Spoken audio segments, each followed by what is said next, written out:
la résistance a commencé. C'est la résistance populaire et c'est la résistance individuelle. Nous avons dit qu'il n'est pas question pour nous, qu'il n'a jamais été question pour nous de faire sécession territoriale. Ce qui nous importe, ce n'est pas de défendre des bâtiments, mais de faire en sorte que les troupes de Boumediene, qui se comportent en troupes d'occupation, n'aient aucun répit. La stratégie militaire que nous avons arrêtée, il n'est pas question de la dévoiler, mais elle est fondée sur la défense en profondeur. Elle est fondée sur la guérilla. Les troupes de Boumediene ont été harcelées sans répit par les nôtres. Maintenant, il vous appartient à vous, à nous tous, de continuer la résistance.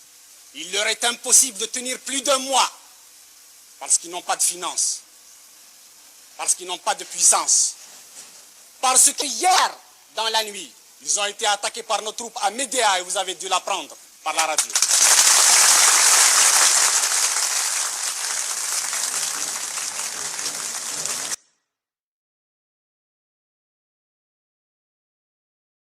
Du colonel Boumediene, le colonel Boumediene, ce que je peux dire de lui, c'est un petit intellectuel venant de la mosquée du Caire. Il a fait sa révolution au Maroc et à Tunis. Il rentre avec le canon, les canons, les divisions que le peuple qui a lutté ici a gagné pour casser avec les mêmes canons le reste de la population qui a libéré le pays. Je le jure devant Dieu et ses hommes que nous déposerons ces armes et cette tenue de combat que par l'installation des principes démocratiques et justes. Aucun. Vous êtes soutenu par la population.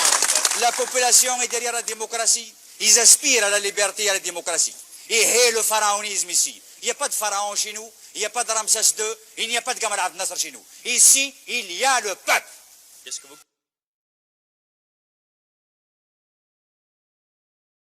Mon colonel, vous avez fait 7 ans de guerre.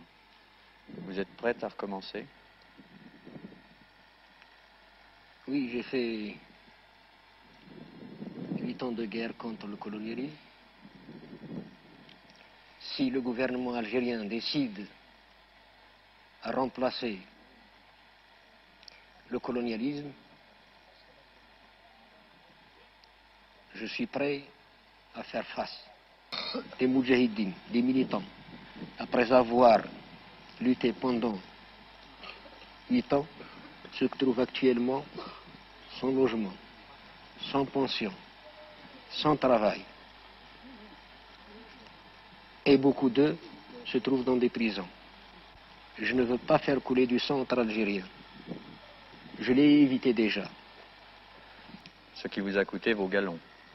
Mes galons, ce n'est pas l'armée française qui me les a donnés, ni un monsieur qui est au pouvoir aujourd'hui. Mes galons m'ont été donnés par les moudjahidines qui, la plupart, ne se retrouvent pas parmi nous aujourd'hui. Je les ai gagnés au combat révolutionnaire, à la lutte de libération nationale.